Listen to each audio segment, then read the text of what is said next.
So a little bit of a different review video for you guys. Being that it's the summer, I've been spending a lot of time outside shooting BB guns and whatnot. So I have shot probably close to 4,000 to 5,000 BBs through this gun so far. So I thought I'd give you guys a little bit of a review on this gun and also let you know any kind of issues I've encountered and what I like about it and stuff like that. This is the Crosman DPMS SBR. And the reason why I chose this over the Crosman R1 in 2024 is, okay, well, first of all, they are basically the same gun. This gun and the R1 have the same exact internals and specifications, but the SBR comes with an angled foregrip, and it also comes with a much better stock out of the box. If you're planning to change the stock on your gun, then I guess it doesn't really matter. We actually have both the R1 and my DPMS here, and my brother was planning to change the stock on his R1 anyway, so that's why he got the R1. The R1 stock that comes out of the box is actually pretty cheaply made. It's very thin, very wobbly, and the back is very sharp. So yeah, the R1 stock, I think out of the box is not good. If you're not planning to change much, then the DPMS SBR is a better quality gun. What we did with the Crosman R1 is we actually changed it into a DMR style rifle by changing the barrel and extending the handrail and stuff like that. If you guys want a separate video on that and the mods we did, just let me know. Okay, so the SBR has a plastic build, but it's very, very solid feeling. Everything is plastic. The mags, the exterior is plastic. Lower receiver, upper receiver, I'm pretty sure these are all plastic. Handrails, stock, everything is plastic. But even though it's plastic, it's a very, very solid feeling plastic. So nothing feels cheap, nothing wobbles at all. Everything feels really, really solid and durable. Just like the real AR-15, you can open it up. But over here we have two different pins you just have to take out. There's one here and then one right here.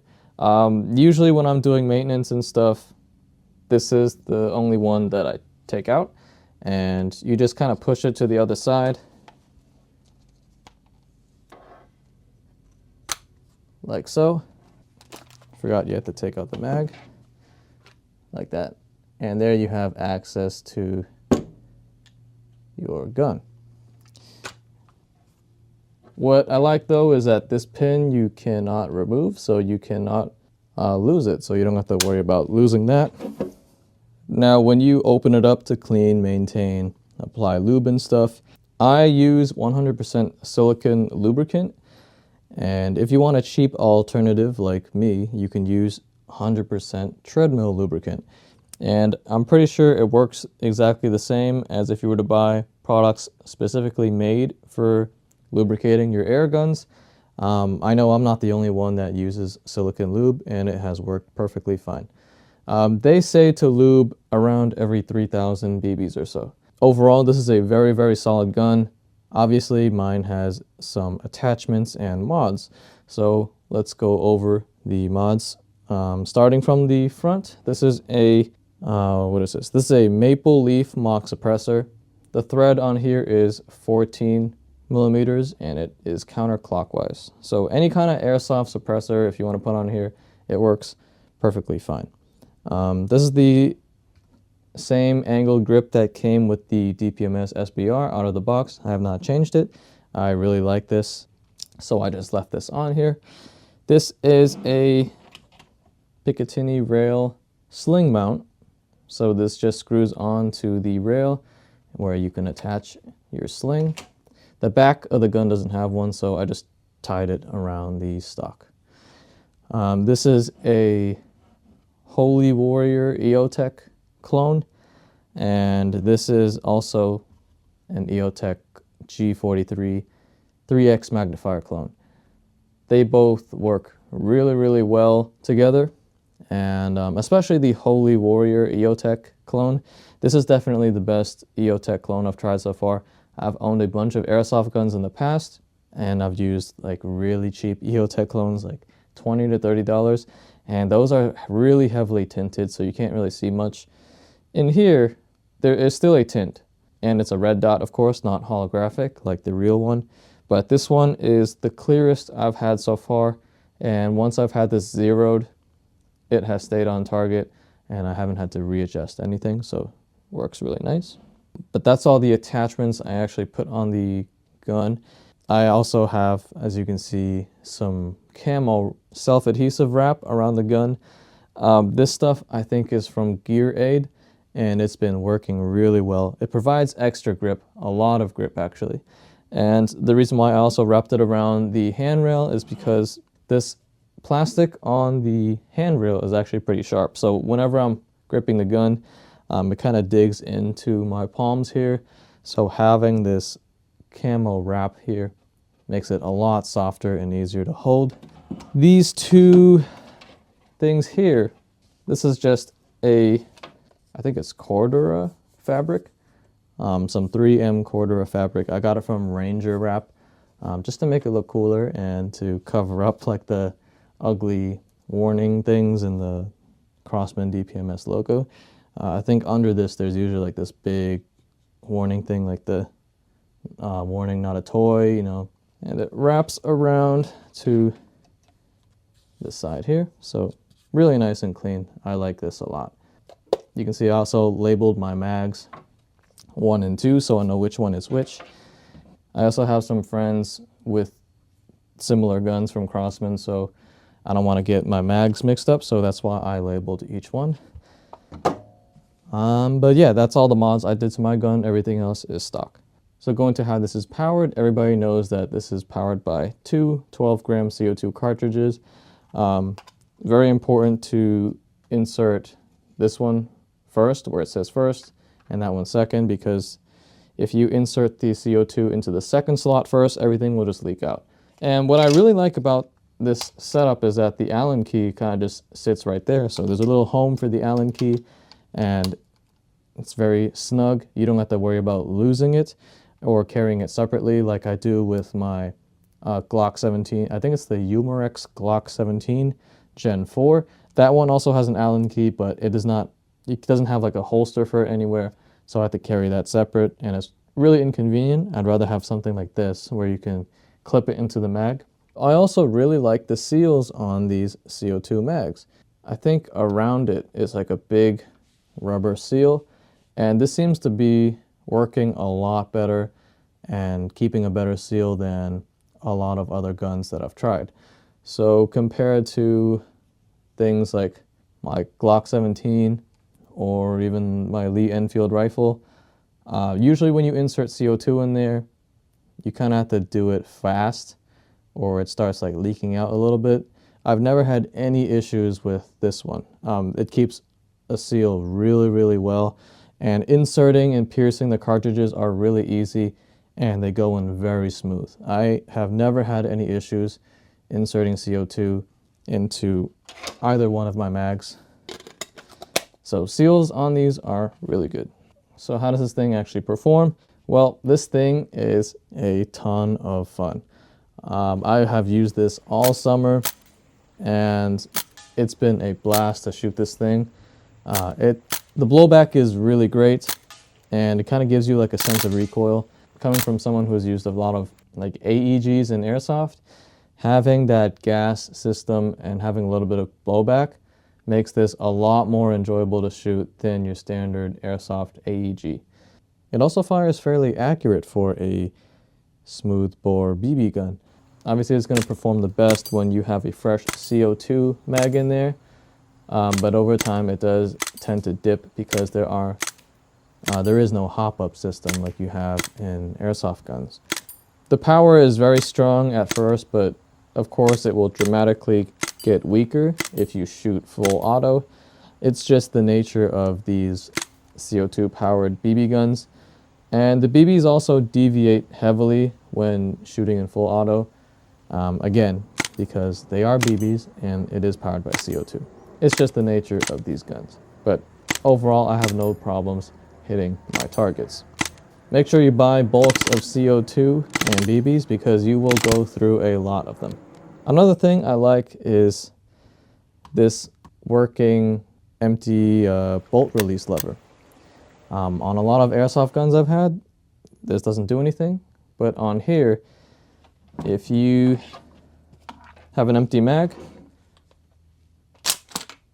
it actually keeps the bolt locked. And when you refill your mag, you can hit this button. There we go, you can see. Pushes the bolt forward and chambers the next round. Yeah, I really like having that working bolt catch. I also want to mention though that the trigger feeling on this gun is not that good. There's a lot of travel and it's not smooth. You kind of have to push it all the way to the back and it's kind of clunky feeling. So yeah, the trigger is definitely not the greatest thing on here. It doesn't hinder the experience too much, so it is what it is. Now when I fire, I usually do semi-auto, and if I do shoot auto, it's usually in short bursts, kind of like a burst fire. Full auto is obviously way more fun, but it does go through gas a lot more, so I try to preserve the gas. Sometimes it's kind of irresistible to go full auto, so yeah, I just try to shoot in semi-auto most of the time. So now I'm just going to quickly talk about any issues that I've had with the gun. And the first one was that the gun is actually jamming a lot when I first got this. What happens is when I'm firing, it would dry fire. It would make a really loud clacking sound, but no BBs are coming out. And I could see on the mag that no BBs were shooting because it was still full. It's because of some kind of improper feeding with the BBs going from the mag to the gun. And the reason for that is it was jamming from using the Crosman Copperhead BBs. After I switched to the Hornady Black Steel BBs, those have been shooting flawlessly and I haven't had any more dry fire jams or feeding errors with the magazines. For some reason, this just doesn't work that well with the Crosman Copperhead BBs. Now, those BBs are still steel, but they are just coated in copper. For whatever reason, they just don't work well with my gun.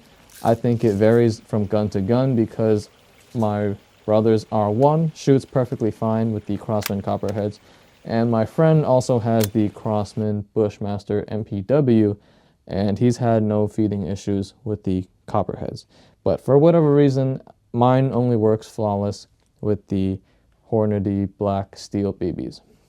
You still want to try not to fill the magazine too full though, because it could still have some issues feeding.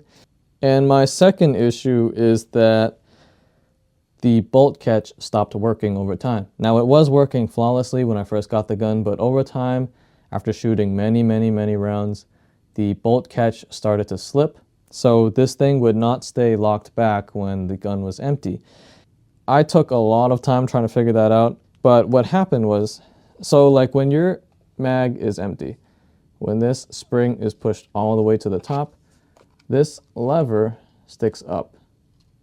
And what that does is it catches that bolt release kind of pin inside, and that initiates the bolt locking back because the slide can't push forward because there's a physical metal pin blocking it. What happens is over time, if you shoot too much, that metal pin gets worn out on the bottom, so the contact is not that good. So because of that, if it's not making good contact, it's not catching the bolt and it's allowing it to slide forward.